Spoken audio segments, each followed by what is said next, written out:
Hello and welcome to Spare Change Podcast. Today I have on recently retired Master Grand Sergeant Scott Stalker. So Scott, I learned your name while I was serving under some very broad and a lot of voices that were really strong in the intel community when I was under 2MEF.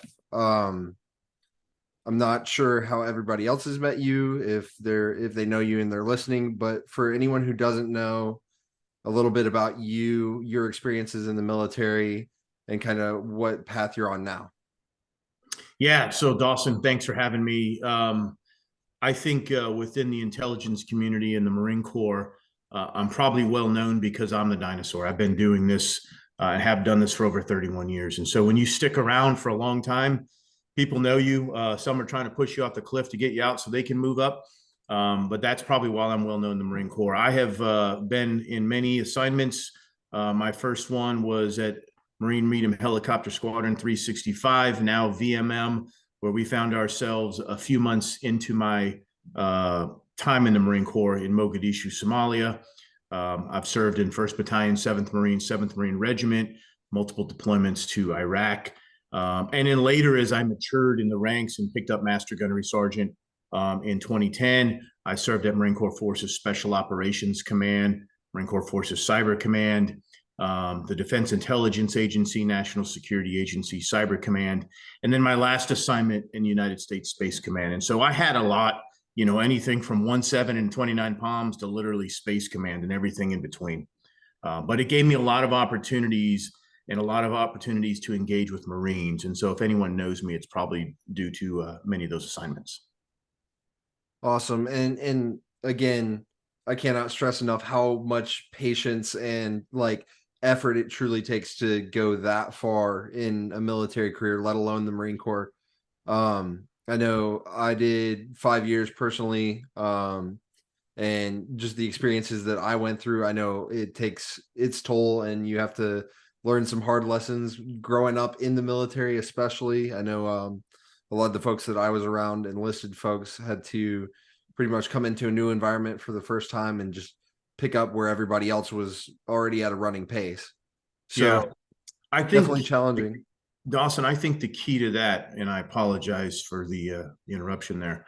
I think the key to that, and I'll only talk from the Marine Corps. I can't speak for the other services, but as a Marine, you have to remind yourself that we joined the Corps. The Corps did not join us, and so there's a set of standards, there's guidance, and there's directives, there's discipline that we all agreed to, and some that have a hard time with that find it a challenging career. You're right. 31 years, you've got to have patience and a lot of other things as well. But it was an honor to serve. And quite frankly, I didn't ask to leave or to retire, but it was my time. And so I got the call, and then I moved on in August. Absolutely. And getting into as you began to transition out of the military, I know from my experience and like the urge to connect with you came from you would be posting about that transition and kind of discussing at first within the communities you were in, but then also like broader Marine Corps and even just military in general. Like that transition out can be a challenge in itself, not unlike the challenge of service, where we start to encounter questions and new challenges that we hadn't before, things that we have to do to adapt back to civilian life. So if you can kind of speak to what your challenges were personally transitioning and what you think some people face or are potentially facing soon when it comes to military transition. Yeah, thank you for that. I have the mindset that it doesn't matter what's going to happen. I'm going to succeed and I'm going to be successful no matter what. And I felt like it would have been a dereliction of duty for me to not walk others through what I've encountered, whether that was meeting with a VSO as I went through the VA process and understood how to do all that. And I documented that and I put that out there on LinkedIn for others to see, whether it was getting your household goods shipment set up, which I received just on this past Monday, and my final one comes tomorrow. Going through that process. So there are a lot of things, whether you do 4 years, 5 years like you, 31 years like me, more, There's a lot of things you go through. And at a certain point, people stop caring about what your rank is, which is probably a good thing, and I'm very good with that. And they start treating you just like another number. And so I wanted to tell everyone how I was going through this and share that.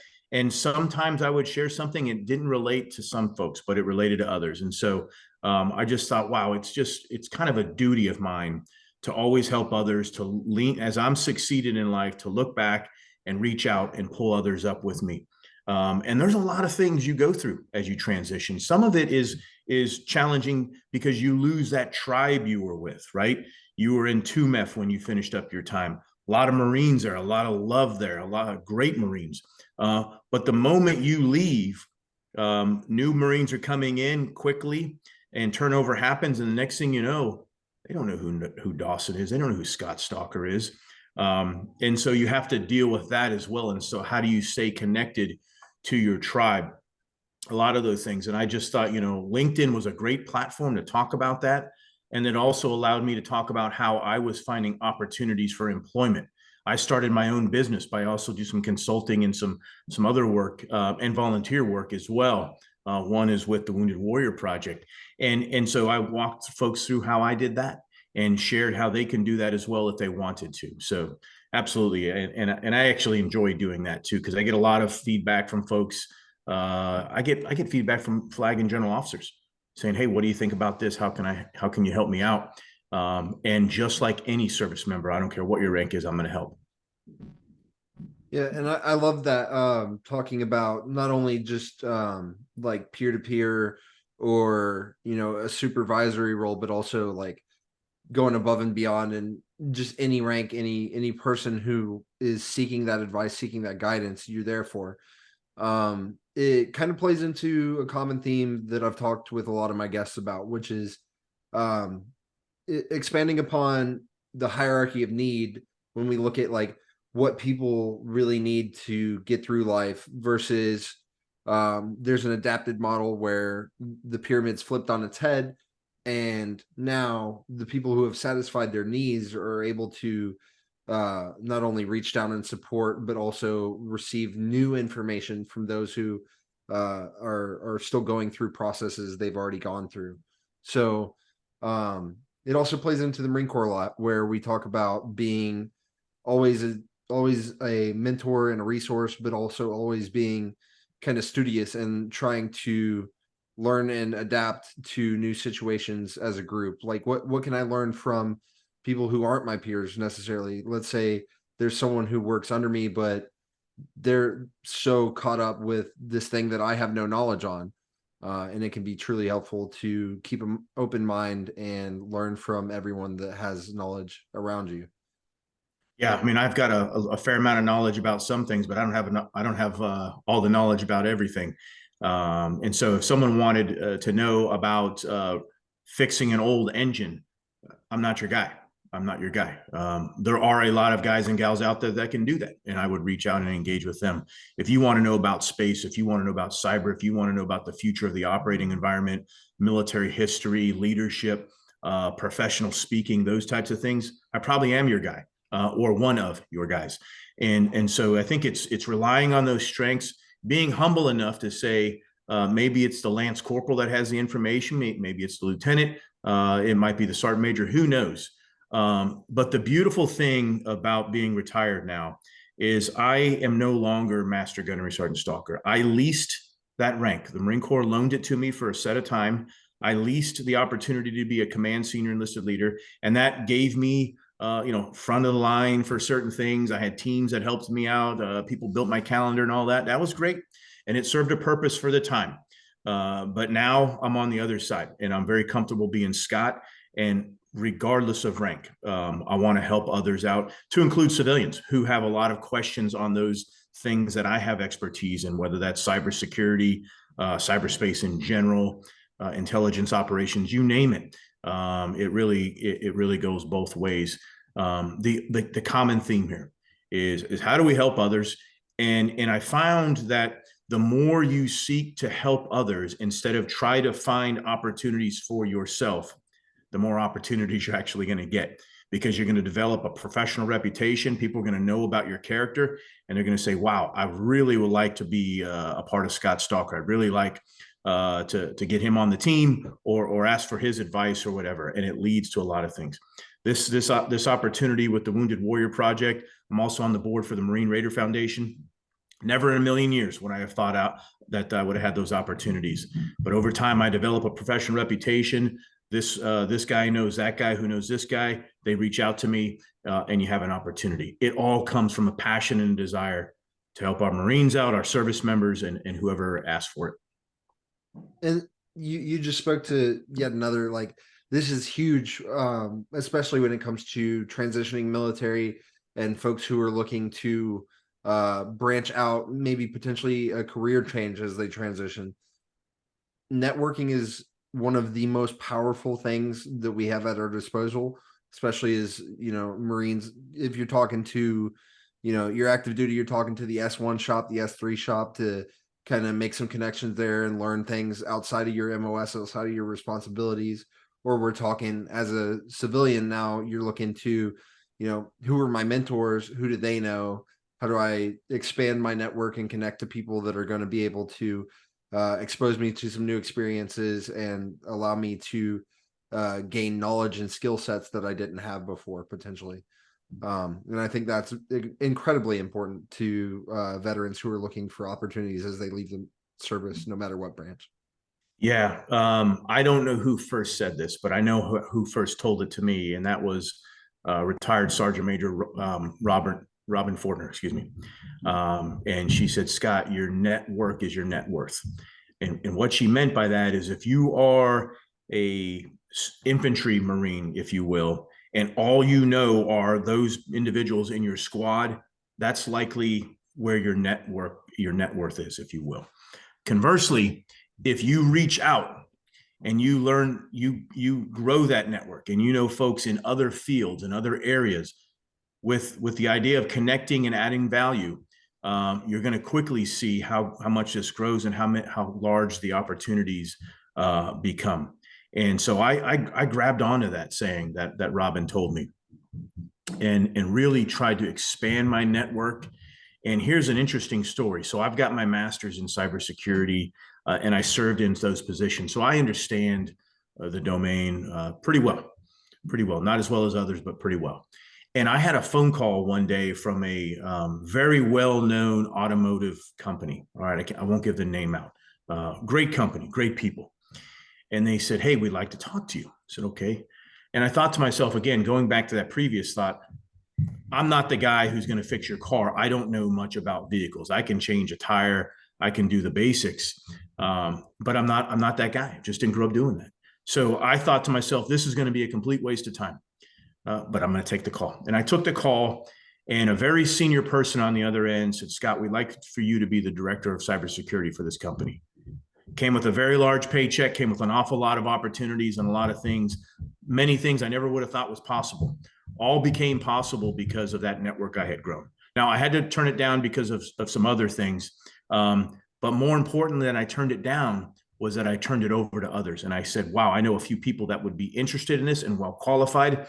Let me give them that opportunity. All right. Not just think about me and say, I don't want it and let it go away. But it gets down to that word of mouth. And I think people, when they transition, they think they're going to write a resume, flood the market, and eventually people are going to bite. And yeah, if you send it out to enough people, someone's going to bite. But what's more efficient, and in the modern world, what works a lot better is if I say, wow, do you know this guy, Dawson? He's remarkable. This is what he can do. Hey, Joe. Hey, Sally, you need to interview Dawson because he's really good. They're going to interview you. Whereas if you just submit your resume, they may not even know who you are. And so your network is your net worth. Work at it. Think of it as a mission. How do you do that? Well, I have found it's not too hard. Be interested in other people and ask them questions. And then when you're finished, remember their name, maybe get a way to contact them and write them a note, thank them for their time, and ask them maybe later, hey, do you have a few minutes? I'd like to talk to you about X, Y, and Z. It's not that hard, okay? Not everyone's going to say yes, but that's okay. That's okay. Neither is the pretty girl at the bar every time, but you got to take your shot. I can somewhat relate to that. I mean, I'm more of the high school sweetheart guy. Found mine pretty early, so Hey, that was just a uh, vignette. That was a vignette. I'm not giving you no, marital you're good. advice. Um, I do want to highlight like so just coming out of that conversation about how important it is to network and how important it is to take lessons from everyone that you can while you're in those positions. I did want to ask what kind of led you, one, what led you to military service, and then secondarily what kind of led you to the career path and business ownership, and what inspired you to do those things post service. Yeah, so this was a long time ago. I came in last century. I tell people, in the early '90s. A couple things. One, I absolutely love America. I'm a very strong patriot. Wherever the national anthem playing, you're going to find me standing and saluting or put my hand over my heart. I just love our country and I believe in it. All right, and I know we have some warts and I know we have some challenges, but I still believe in this country. Number two, I didn't have a good upbringing and I had to get the heck out of the area. All right, and so I struck a deal with my high school principal. And I said, how about I do all of the work in 1 year? You give it to me all, I'll graduate early. He said, well, no one can do that. I felt like saying, well, you haven't met me yet. Okay. And so I finished a year's work I finished 2 years worth of schoolwork in 3 months. Enlisted in the Marine Corps at 16, was not able to go in that early. Went in at 17 as my parents signed a waiver. And then I joined the Corps. What led me 31 years later to start my own company and do a lot of the other things was the simple fact that in the Marine Corps and the military in general, there is a very Napoleonic rank structure for the right reasons, right? So if you were a corporal, then a sergeant is in charge of you. We know this, okay? And your audience gets it. Well, as a master gunnery sergeant, I was the senior enlisted, but I still had chief warrant officers, and commissioned officers, lieutenant through general, who may or may not have had as much experience as me or expertise in an area, who no matter what were in charge of me. And I could not go back to that. I could not go back to that as a government employee. Having, whether I came in as a GS 11, 13, 15, it doesn't matter. There's always going to be someone in that hierarchy in charge of me of government. And I knew that would frustrate me too much, as it did in the latter half of my career. And it would also, I'll be honest with you, it wasn't going to pay me enough. And so I thought, I've got to take this on my own. And the beautiful thing about doing it on your own is the reflection in the mirror is the reason why you succeeded or failed. And that's it. And I love working hard. I love putting in the hours, and grinding and doing this. And so I wanted to do that. And slowly, as I've built my company, and as I've built my network, the opportunities have been incredible to do things, right? I'm literally going to Okinawa, Japan in a few days. I was down in Jacksonville, Florida recently. I'm up here in Virginia getting ready to do a Marine Corps ball tomorrow night. And a lot of things, not just within the military or the Marine Corps, but a lot of opportunities are out there. And so when an individual gets ready to transition, they have to figure out one thing first and foremost, and that is, what do they want to do? I would suggest to them, even before that, they would figure out what they're good at and what they're passionate about. That should lead into what you want to do, and then go after it, whether that is to be a government civilian employee, which is fine. It's not for me, but it's fine if that's what you want to do. Whether it's doing the things you're doing, Dawson, owning a business like me, whatever the case may be. But I wanted to bet on myself.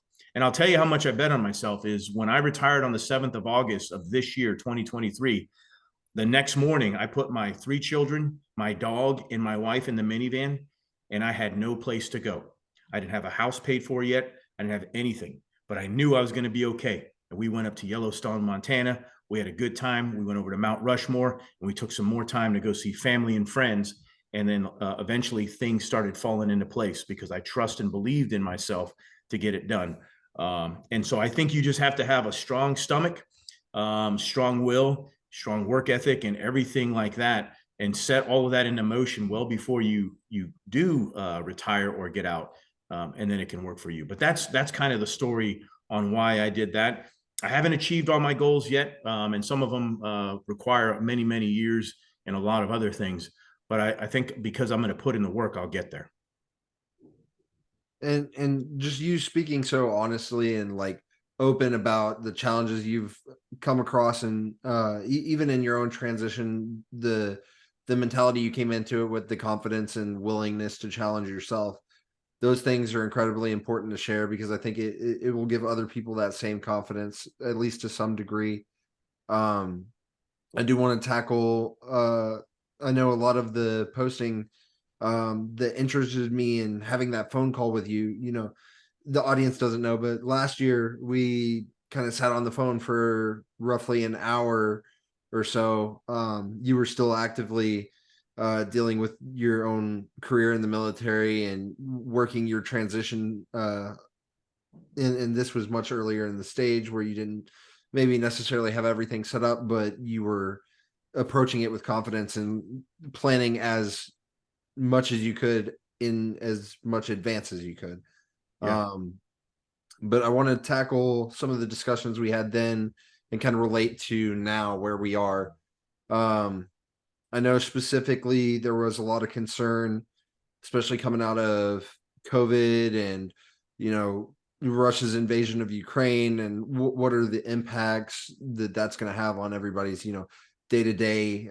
I know military aspect of it is like you got to do whatever you're called to, and you have to approach that situation, when it comes down to, when you get the call at that point. But a lot of the conversation was also around, what from an economic standpoint now. A lot of people were having to figure out family plans, having to determine, you know, what career impact it was going to have. And even now, today, where we're seeing, you know, global and political impacts on, how the military works, or how even in the civilian side of things, how careers can be impacted based on just global economics. I definitely want to dive into the more challenging aspects of transition when we talk about the financials of it all. I know that's a huge challenge for a lot of us enlisted folks. How do we figure out, one, like you were talking about, a house for the first time for a lot of people, for the first time for me when I was leaving the service, had to have a place to live because it wasn't going to be in base housing and it wasn't going to be in the barracks. I had to have a place for my family and I to settle down post service. And I had to find a new way to get paid because the Marine Corps wasn't going to continue to once I'm out. Yeah. So talking those financial challenges, and even like lower enlisted, managing money, how can we be more effective leaders in teaching our people how to, more effectively handle their finances, and how can we guide people to, not necessarily make them drink water, but like at least teach them some things to keep themselves out of bad situations. Right. So you describe that environment, and what I would offer to folks is that Darwin saying where he talks about it's not the smartest or the strongest that survives, it's the one that can adapt that does survive. We have to adapt. You don't want to spend your entire life worrying about things you can't control. I cannot control the fact that COVID was here, it existed. Hell, it's still here, let's be frank. But I can't control that. I can't control inflation. I can't control all of that. I need to be mindful and aware of it. But I have to live my life and prepare for it. And so, what you can continue to do as Marines is focus on how do you continue to improve yourself, whether you're reading, being mentored, all these other things. As it relates to finances, there's some simple things that I would advise everyone to do. First and foremost, before you get out, either completely get out of debt or get as close to out of debt as possible. You actually don't need the race car. You don't need the brand name tennis shoes. You don't need all of this. This shirt probably cost $11 at Walmart, and I make an awful lot of money now, okay? And I can get a nice shirt. However, my point is that live below your means and be smart about some things, because all you're doing when you go and get all those other things is you're impressing people you don't even know. The shoes are the exact same. They're all made in the same place. It's all the same stuff. So get out of debt. Get out of debt. Now, once you do that, just like I would not come to me for advice on how to remodel a vehicle, I don't think you should go to the barracks lawyer for advice on finances. And so I would find either an officer or a staff NCO or an NCO who is very savvy and smart in this, or do what I did, which is finding a financial advisor. I went out in town and I found a financial advisor. True story. I actually asked the Sergeant Major of the Marine Corps, Ron Green, who's a friend of mine. I said, "Who are you going through?" Because he had retired a few years before me, and he's doing very well. I said, "Who are you going through?" And he said, "This is who I have manage my money." And so I went through the same people because I trust Ron Green very much. And so I would advise folks that, again, get out of debt, pay off the credit cards, completely get out of debt outside of a mortgage. All right. I understand that. Although if you can pay it off, good on you. So, and then I think people need to get a financial advisor. Now, where I'm at is I also have a CPA, someone who's helping me with my taxes because I have personal and business taxes. I have an LLC under an S corp, and there's a lot of things in there. I don't want to get into it too deep unless you want to. But the point being is being very smart about that, understanding how you can lower your tax footprint, if you will, legally. Legally, how do you do that legally? By investing in your 401k, all these other things that are out there, just being smart about it. And so I think, you have to adapt to the times. We're in a world now where you and I are in different states. We're talking right like we're next to each other. All right. And so we know that virtual is going to be an option for a lot of jobs, remote, whatever you want to call it. Whereas other things are no longer going to exist because of this. It's highly likely that in the next 10 to 20 years, there's going to be a lot of autonomous vehicles on the road. And so if you today are trying to start a career as a truck driver, just be aware of the environment that you're preparing for, because it may not exist. And again, that's that Darwin quote that talks about being able to adapt to the environment. You can worry about it, you can complain about it all you want to, but it's highly likely that as technology continues to evolve, so too will business opportunities, so too will a lot of other opportunities that are out there, pharmaceutical, you name it. And I just think it's incumbent upon Marines to continue to professionally develop ourselves, to continue to get better, iron sharpening iron, so that we can adapt and succeed in that environment. All right. When I came in the Marine Corps in 1993, true story, on New River Air Station, I was a PFC and I had to go get the daily read board. And there was only one place where you can get the daily read board. And I had to go to the armory first, draw my pistol, get the classified on a floppy disk, bring it back, let the lieutenant and the gunny read it, and then give it back to them. It was like 4 hours just to read some messages. If we still did that today, we would be totally outdated. The environment has changed. And so too does technology, and so too does the work environment. So just being aware of that. But I just think, back to all of that, whatever you can do, you just save your money, be smart about that, find a financial advisor, and try to get out of debt. If not, get as close to it as possible before you get out. Because you're right, Dawson. At a certain point, it's not that the Corps doesn't love you.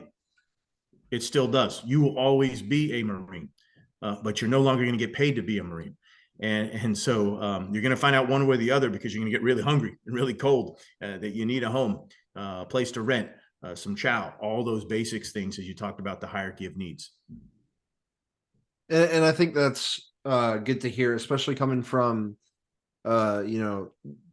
this perspective of having been there, having made the transition, and understanding, hey, not everything is going to be right there, but if you start taking steps now in order to prepare for that inevitability of, like, it doesn't matter if you go 20, doesn't matter if you go 5, everyone eventually leaves military service, or even speaking outside of that, you will eventually leave whatever career you're in now, that you're being paid to, accomplish tasks and do whatever on a day-to-day basis. But what are you doing to prepare for that inevitability of, like, you will eventually transition into something else, whether that's retirement or another job, or you're going into business for yourself. All of those things are incredibly important to think about. and it's less important to, like you said, if you get caught up in worrying about things that are out of your control, it can be almost mind numbing and crippling to move forward. But if you focus on things you can control, like chipping away at your debt, or implementing some things to where you're not spending as much and you're still able to bring in the same amount or even more, in order to build up a nest egg and kind of protect yourself from those rare cases or emergencies where money's going to have to go out whether you like it or not. um it helps to prepare as soon as you can, and as much as you can before those transitions occur. Yeah. um Hey, it- Dawson, you made me think of something too, if you don't mind. There's another thing that's going to happen to you as well. It's inevitable that you're going to get out of the Marine Corps, whether after 4 years or 40. You're also going to die. That's the record of humanity so far. Maybe you're the one person who doesn't, but for so far, everyone has died, and it breaks my heart. And I find it, borderline immoral when I see service members that pass away, and then I see their spouse is stuck and they got to put out a GoFundMe page for them. The other thing you really got to be thinking about is life insurance, long-term care, investments, all those things, because and I want to live a long time. I really, really enjoy life. I hope to be 150. I just spoke with my grandmother who's 98. We're planning her 100th birthday in 2025. But it's highly likely that at some point I won't live. And I don't want my wife and my daughters to be stuck, trying to figure out the funeral, trying to figure out what are they going to do next. All right. It breaks my heart when I see that. And so back to that financial piece is thinking about that. How are you going to handle your latter years as you get a little older and you probably need some help?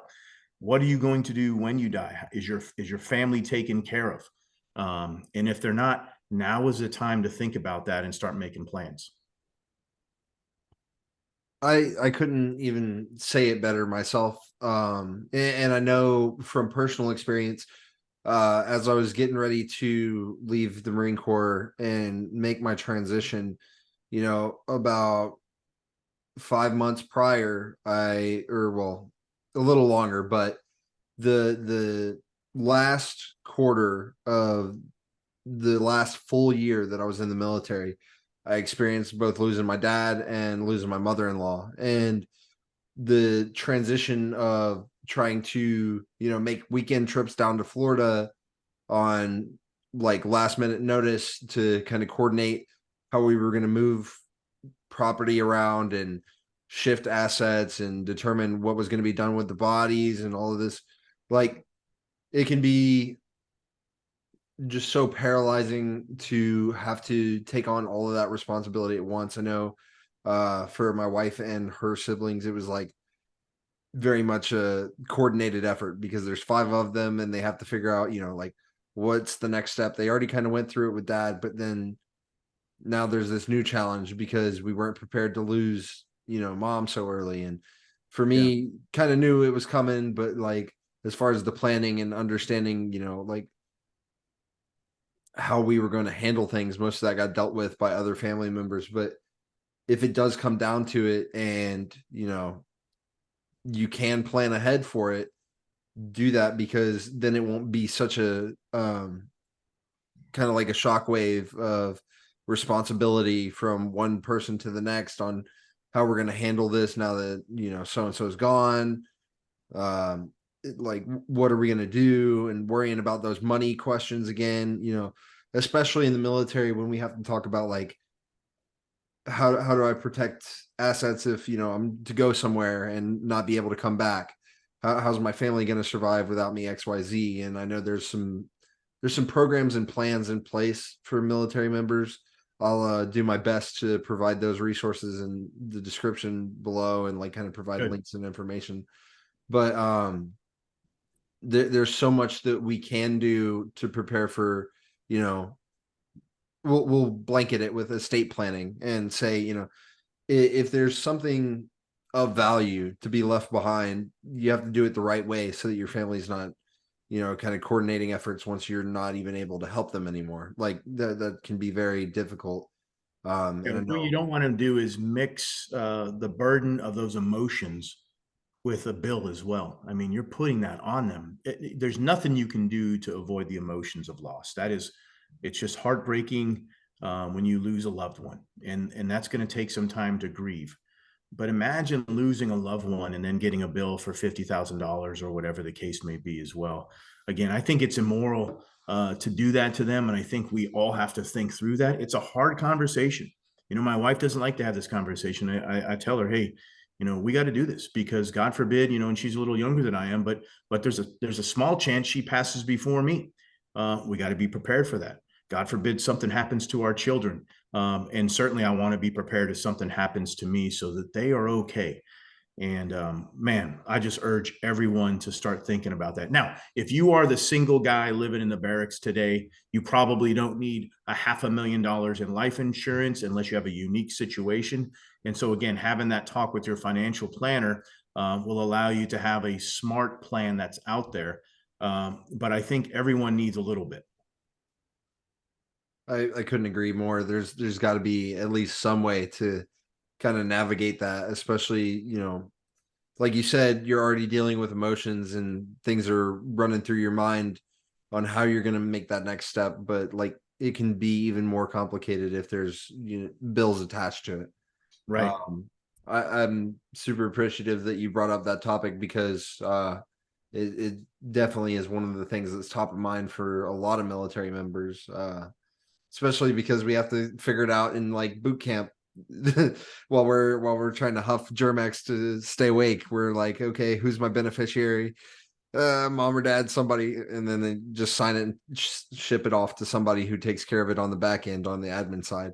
And that plan adjusts, throughout your career. But then when we transition, or if even you're not military, but you're like still having those issues of like, oh, you don't have health or life insurance and you're going to pass, and then what? And now there's all these things that have to be taken care of post haste, and properties going through probate attorneys, and there's a lot to tackle when it comes to those things. And I think anybody could benefit from hearing that and saying, okay, well, maybe I should prepare, maybe I should look after these things before it's an issue.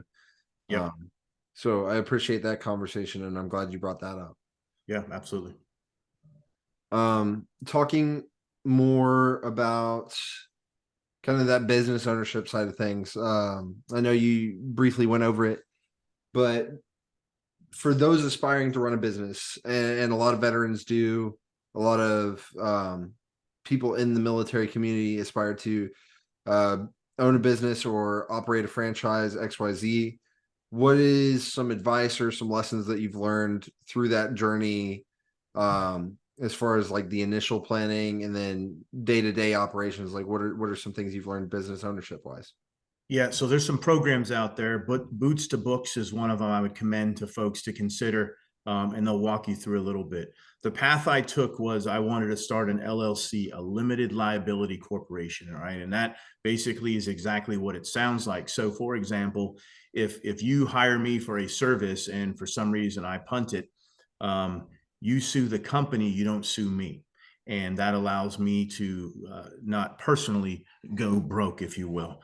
And then there's some other things in that. I'm not an expert in all of them, but I decided to do what we call an S Corp underneath that, because what it allows me to do is lower my tax footprint, pay myself a reasonable salary, and at the end of the day, take home a little bit more. But how did I do this? How did I figure this all out?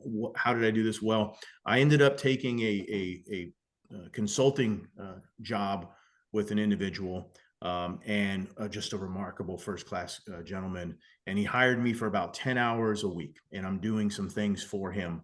And I let him know what my dreams, my goals, and aspirations were. And what he did was he loaned me the opportunity to work with his business attorney.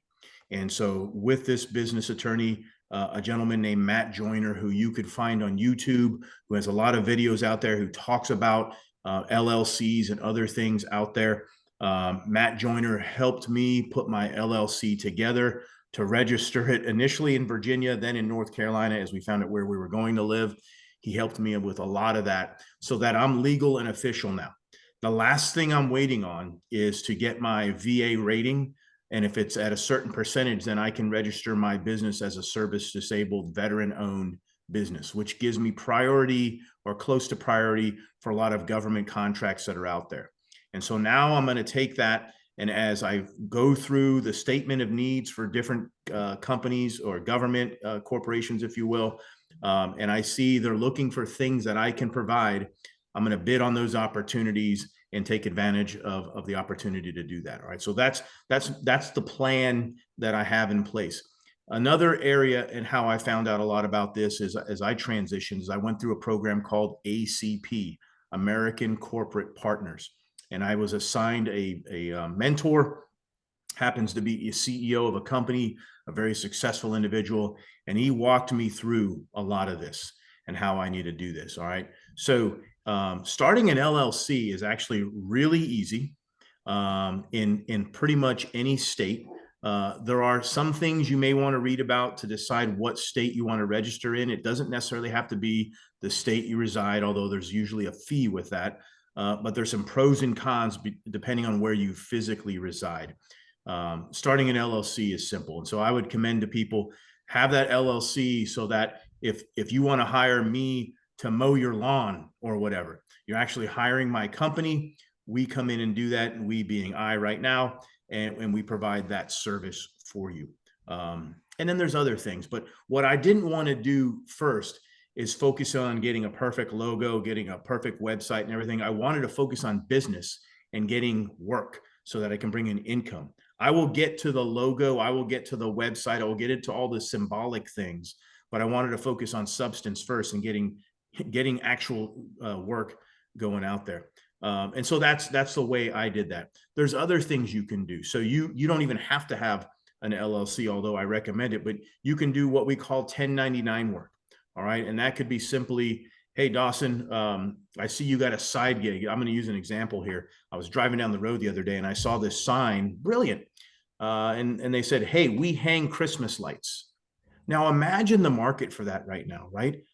Whether you have a home that's a challenge to get on the roof, you're older, maybe you have some handicap issues, whatever the case may be. Maybe you just are lazy like me and you don't want to get on the roof.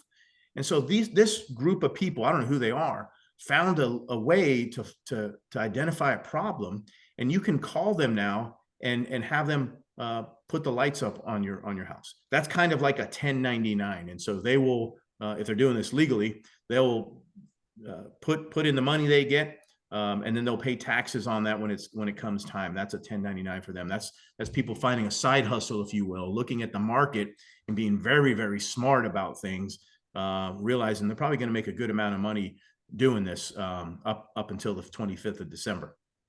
So you can do a 1099. You can do a W-2, which is what most people do, where you're hired as an employee to do a job. Hey, you're in charge of this. You're the program manager. You're the intelligence analyst. You're the salesman, whatever the thing is. There's a lot of things there you can do as a W-2. But those are kind of the variations that are out there. There probably are some more that I either don't know or I'm not thinking of right now. But it gets back to the most important thing for everyone. Find out what you're good at, what you love, and then that should feed into what you want to do. All right. If you're an intelligence analyst today, which I was for 30 years, and you hate doing it, don't just get out and do that because you got a clearance and you can make money. You now have the opportunity to do things you have a passion for and you enjoy, whether that's like you, Dawson, and you're starting a podcast, whatever the case may be. Go after your dreams and that sort of thing, because when you have that, this is late at night, but you're not saying, wow, I got to do this. You're saying, I get to do this. You enjoy doing this. I enjoy doing this. And so that's what I would advise everyone. And then there's a silly book out there called 1099s for Dummies, LLCs for Dummies. I picked the book up and I read the book. So that doesn't hurt either, but getting smart in self-study, watching some videos out there on YouTube, but lean forward and do this, take control of your career, make it happen by design, not by accident. Yeah. And while you were talking about, leaning into what you want to do and trying to find, instead of just saying, hey, I want to wait until I have this perfect logo. I want to wait until I've got a perfect name for my business instead of waiting to do all that. And this is something he posted about recently, actually. And I Yeah. was looking over at my wife and I was like, Scott just called me out on LinkedIn. He just got me right where I was, and he shot me right through the heart with that one, because I know one of the things that I like to do is like I'm like, I don't feel fully prepared. I'm waiting for X, Y, and Z. I'm waiting for X, Y, and Z, and then the timeline gets shorter, and now I'm in crunch time, and I have to act now.